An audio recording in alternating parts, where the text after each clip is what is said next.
तो ये रिकॉर्डिंग चल रही है। अच्छा,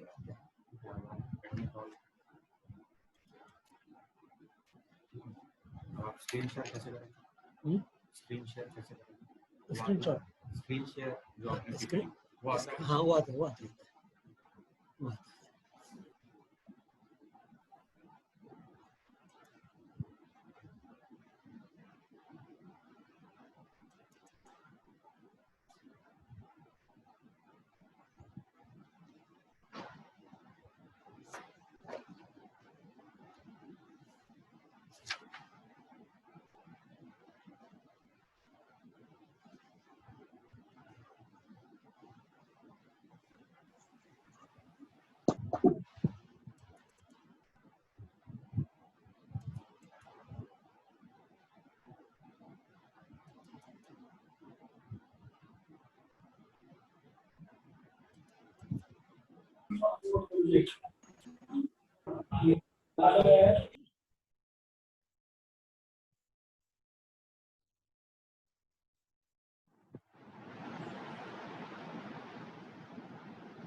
Good afternoon, sir.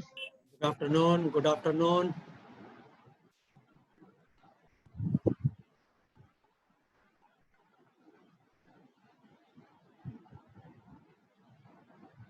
फोर्टीन लोग हो गए हैं।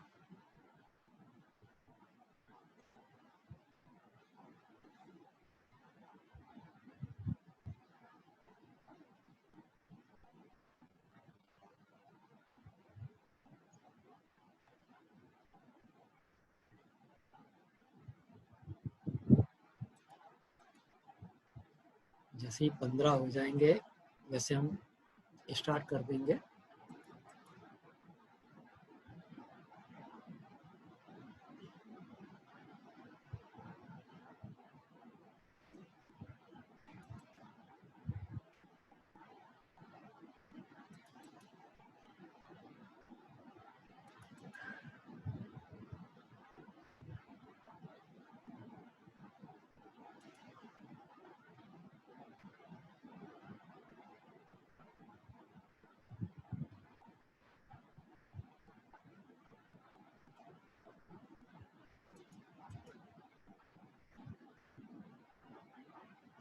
हाँ भाई, अब लेक्चर स्टार्ट करते हैं। हमने यूनिट 1 और यूनिट 2 दोनों जो है लेक्चर्स देखे।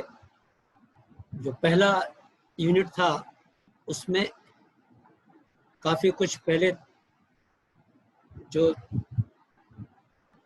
फर्स्ट सेमेस्टर में पढ़ा, सेकंड में पढ़ा, थर्ड, फोर्थ, फिफ्थ, सिक्स्थ में पढ़ा, उन सबका समावेश था। Everything was added in unit 1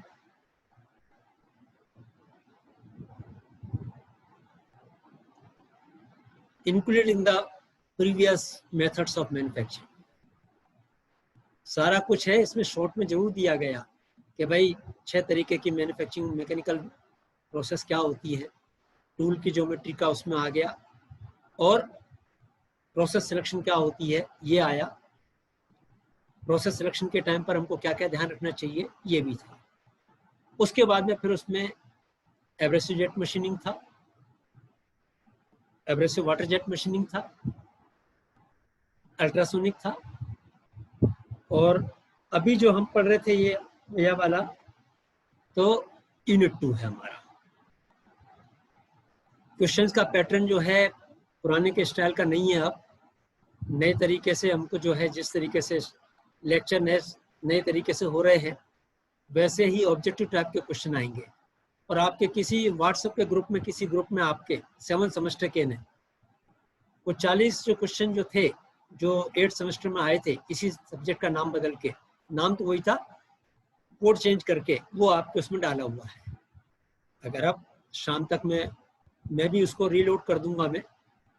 तो ये हमने देखा कि अब हम समरी के रूप में, क्योंकि ऑब्जेक्टिव टाइप क्वेश्चन के ऊपर आ रहे हैं, आज हम 7-8 क्वेश्चन ऑब्जेक्टिव वाले ही लेंगे। तो एक मैं पहले जो है जल्दी समरी के रूप में इसको जो है समअप कर रहा हूं आपको कि ये क्या था। ये देखिए आप, सर वेटिंग रूम में कुछ वेट कर रहे हैं। क्लियर कर दिया मैंने, कर दिया। हेलो, ये देखिए आप कि आपको जो है ये समरी एब्रेसिव वाली। Good morning sir. Good morning. Summary क्या कह रही थी कि mechanics of Good afternoon, sir. Material. हाँ नमस्कार भाई, है ना। तो brittle fracture of impinging abrasive grains at high speed, ये इसकी मैकेनिक्स है। किसकी? एब्रेसिव वाली। एयर वाली हम बात कर रहे हैं तो एयर और कार्बन डाइऑक्साइड होती है इसके अंदर। एब्रेसिव जो हैं ग्रेन्स वो एल्यूमिनियम कार्बोनेट और सिलिकॉन कार्बोनेट के होते हैं। एल्यूमिनियम ऑक्साइड Al2O3 और SiC।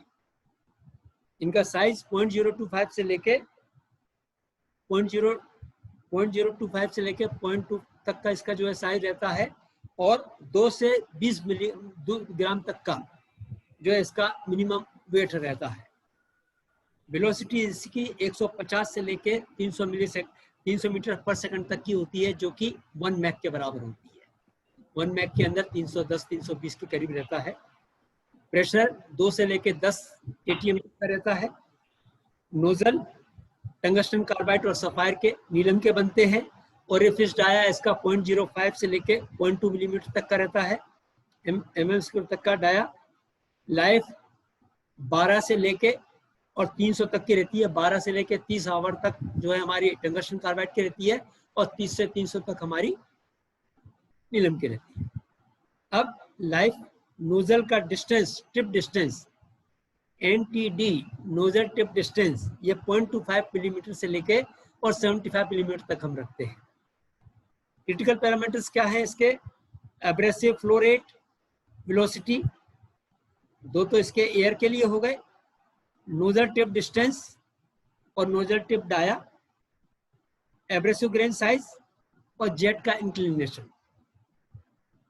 मटेरियल एप्लीकेशन क्या है? हार्ड और ब्रिटल मटेरियल्स के लिए हम यूज करते हैं इसको।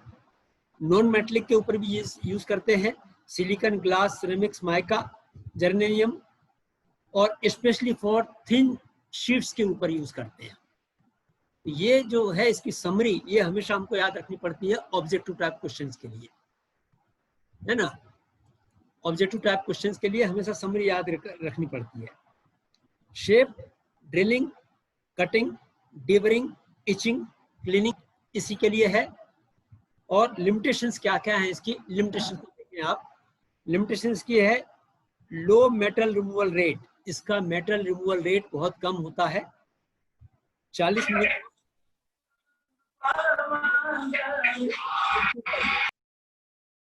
है ना।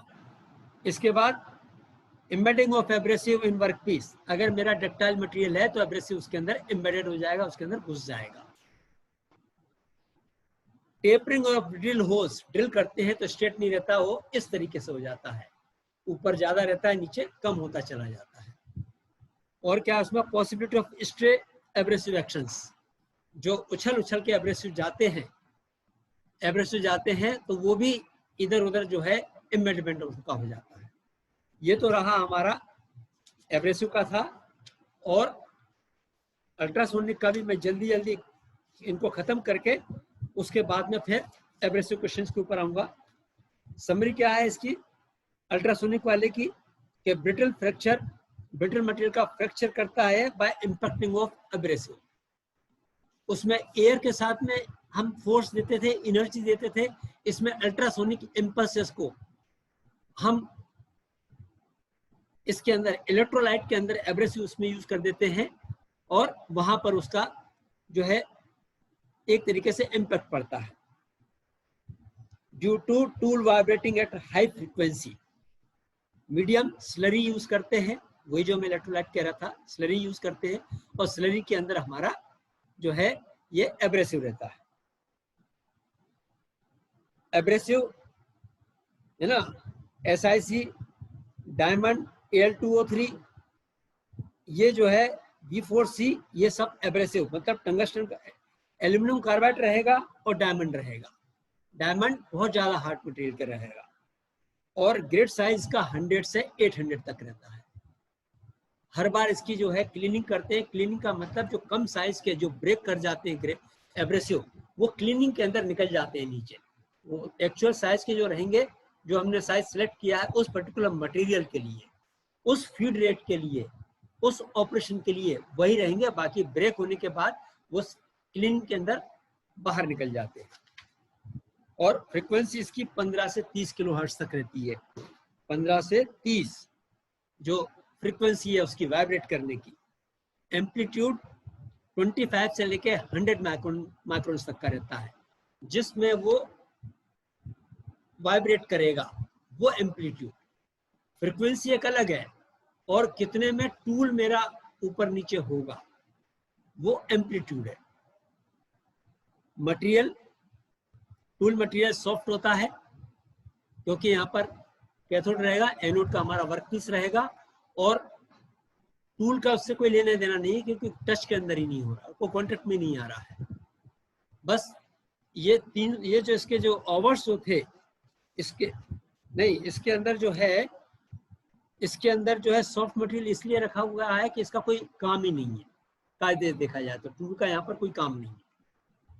जो स्लरी जा रही है उसमें जो एब्रेसिव जा रहे हैं वो ही जो है वाइब्रेशन के कारण इम्पैक्ट दे रहे हैं और जो है मटेरियल को रिमूव कर रहे हैं। गैप 25 से 40 माइक्रोन्स का रहता है इसके अंदर। क्रिटिकल पैरामीटर्स क्या है इसमें? Frequency, amplitude, tool material, grit size, abrasive material, feed force, slurry concentration and slurry viscosity. तो विस्कोसिटी अगर ज्यादा विस्कस रहेगा तो उसमें मूव नहीं करेगा और वहां पर जामिंग हो जाएगी। वो ज्यादा विस्कस रहेगा तो वाइब्रेट नहीं हो पाएगा, वो उसके एम्पलीट्यूड का कोई मतलब ही नहीं रहेगा। तो उसकी हमें विस्कोसिटी भी बहुत ज्यादा ध्यान देने की होती है। Material applications, metals, alloys particularly hard and brittle, semiconductors, non metals, glass and ceramics, है ना। शेप एप्लीकेशन राउंड और इरेगुलर शेप्स के लिए होता है और इंप्रेशन के लिए होता है। लिमिटेशन क्या है इसकी? वेरी स्लो MRR, बहुत स्लो रेट पे मटेरियल रिमूवल होता है। टूल वियर ज्यादा होता है, डेप्थ ऑफ होल ज्यादा हम नहीं कर सकते हैं, और कैविटीज स्मॉल बनती है इसकी। अब हाँ, एक और चीज थी इसके अंदर,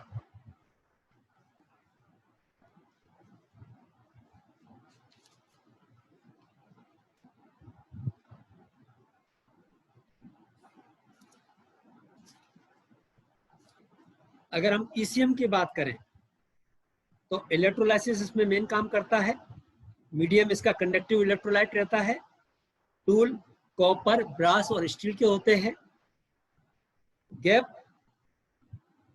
50 से 300 माइक्रोन्स, मतलब 300 माइक्रोन्स मैक्सिमम जाता है किसी भी प्रोसेस के अंदर। अगर हम देखेंगे तो मैक्सिमम मटेरियल रिमूवल रेट जो है 15 × 10⁻³ mm³ पर minute.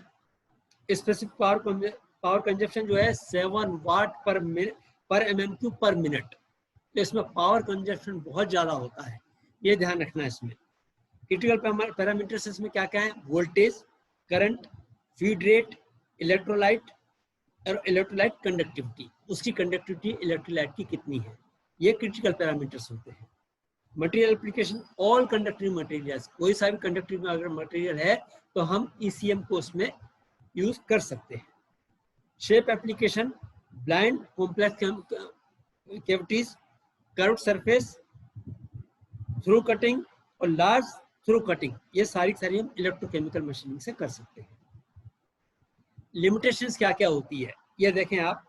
High specific energy consumption, बहुत ज्यादा एनर्जी कंजप्शन है, 150 times than any other methods. Not applicable with electrically non conducting, अगर नॉन कंडक्टिंग मटेरियल है तो इलेक्ट्रोकेमिकल मशीनिंग नहीं हो पाएगी। तो ऑप्शन में अगर 4 में से अगर रबर वगैरह दिया हुआ है, कुछ और वुड दिया हुआ है, तो एकदम से टिक मार्क करने का है ना।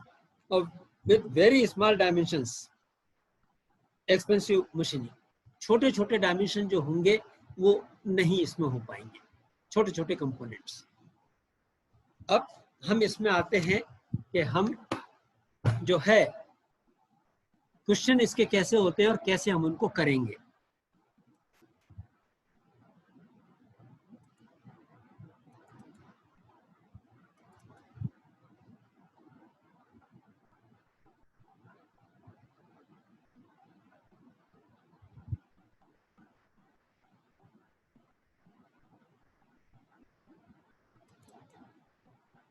ये देखिए मल्टीपल चॉइस क्वेश्चन। पहला क्वेश्चन है ये वाला, अनकन्वेंशनल सर स्लाइड नहीं खुला है अभी तक। है, ये दिख स्लाइड रहा है नहीं ना? खुला है, बस वो फोल्डर दिख रहा है बस। फोल्डर दिख रहा है, एक मिनट एक मिनट एक मिनट।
ये हैंग हो गया, क्या हो गया?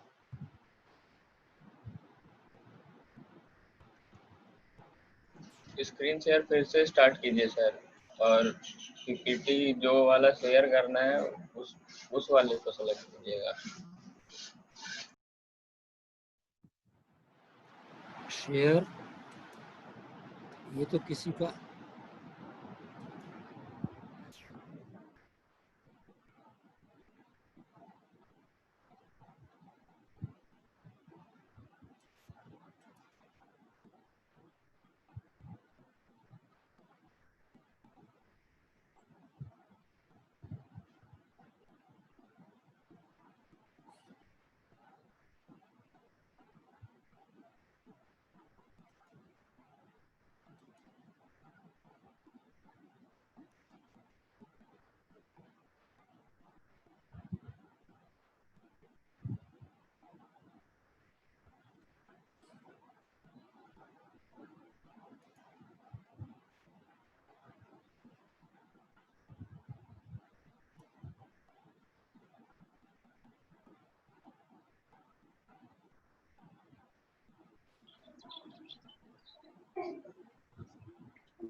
कहाँ प्रॉब्लम आ रही है इसमें?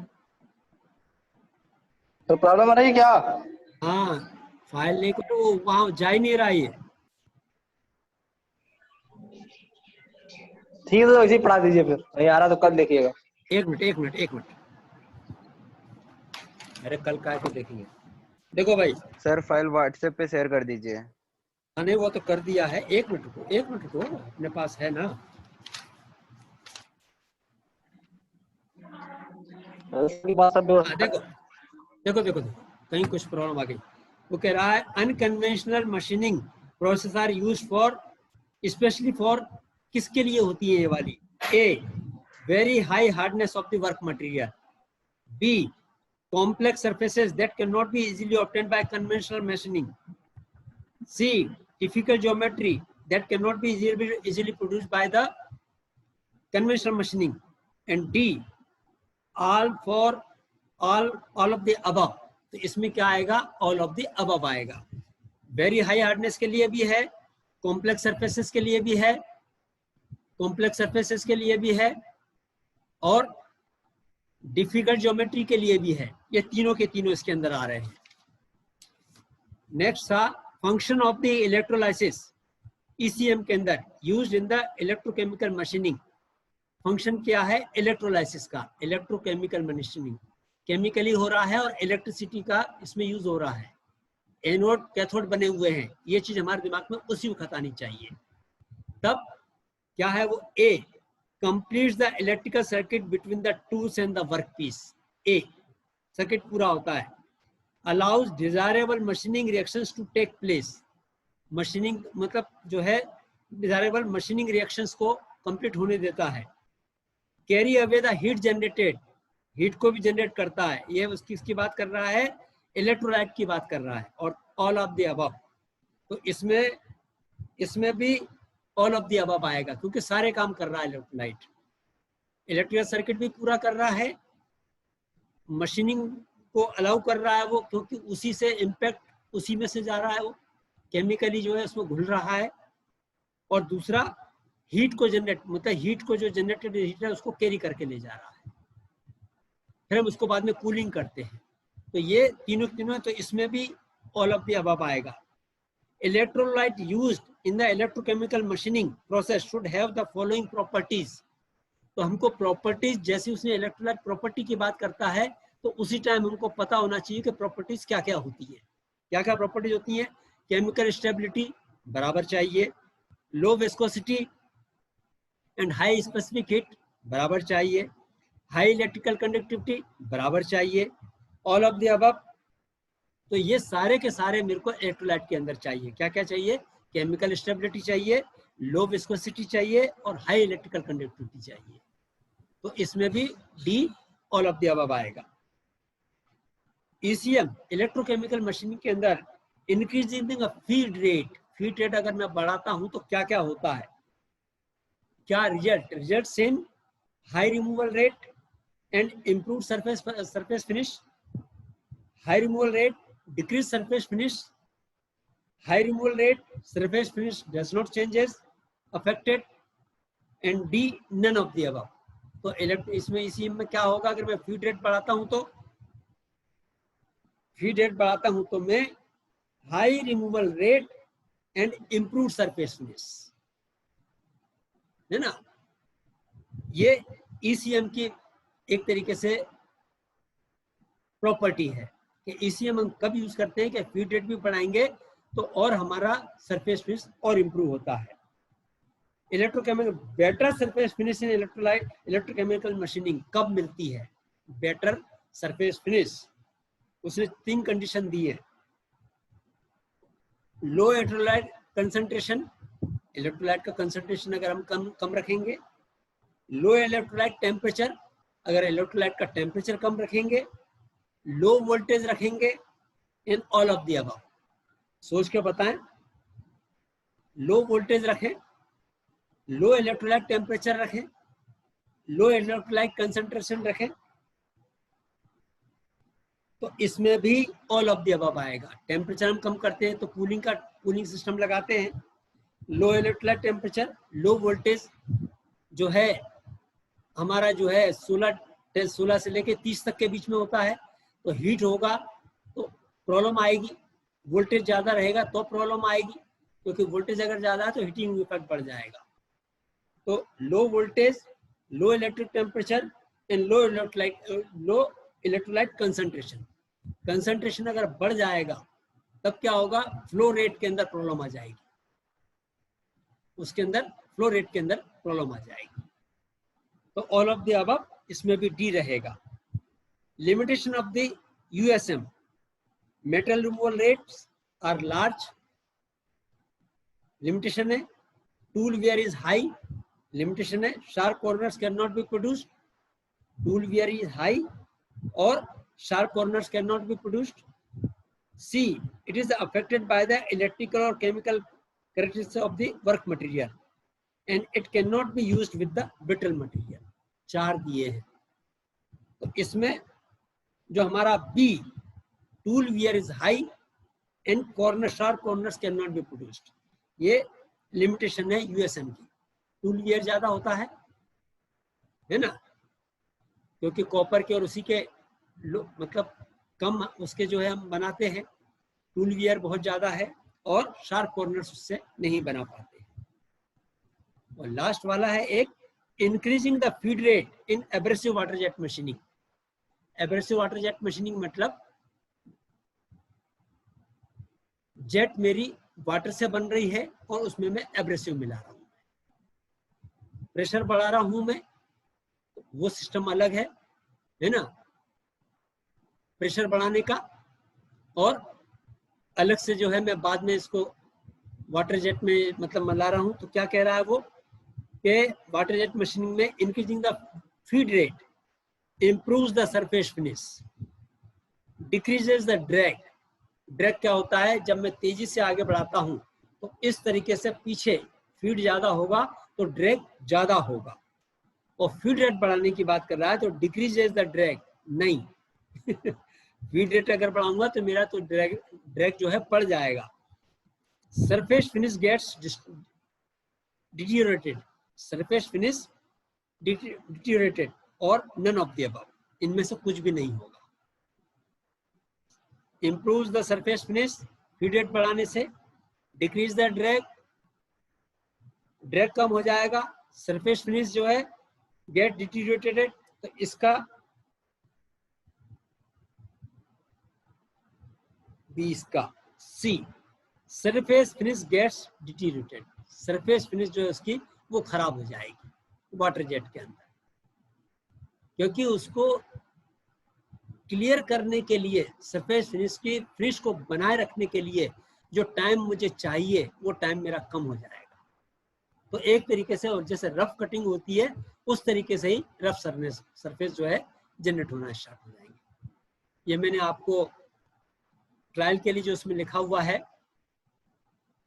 38 to 75 वाला जो ग्रुप जो है उसमें इसके मैंने जो है ट्रांसपेरेंसी मतलब फोटोज भेजे थे वो सारे ग्रुप में ट्रांसफर कर दो। और वैसे मैं इसको इसमें से जो है जो उसका क्रैप वगैरह करके और शेप सही करके बनाए थे वो इसमें खुला नहीं, क्या कारण था देखना पड़ेगा मेरे को, है ना। तो वो आप भेज दें, मैं भी भेज दूंगा उसको। इस तरीके से हमारा जो है ऑब्जेक्टिव टाइप क्वेश्चन जो है लिमिटेशन ज्यादा पढ़ो, एप्लीकेशन ज्यादा पढ़ो और पैरामीटर्स कौन कौन से यूज होते हैं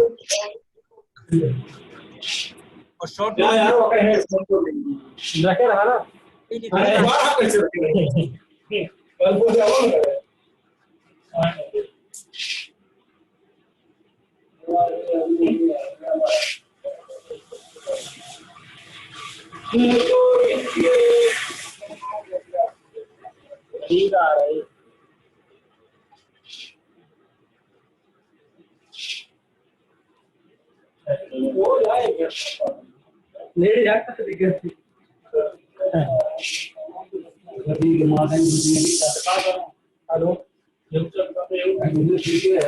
हेलो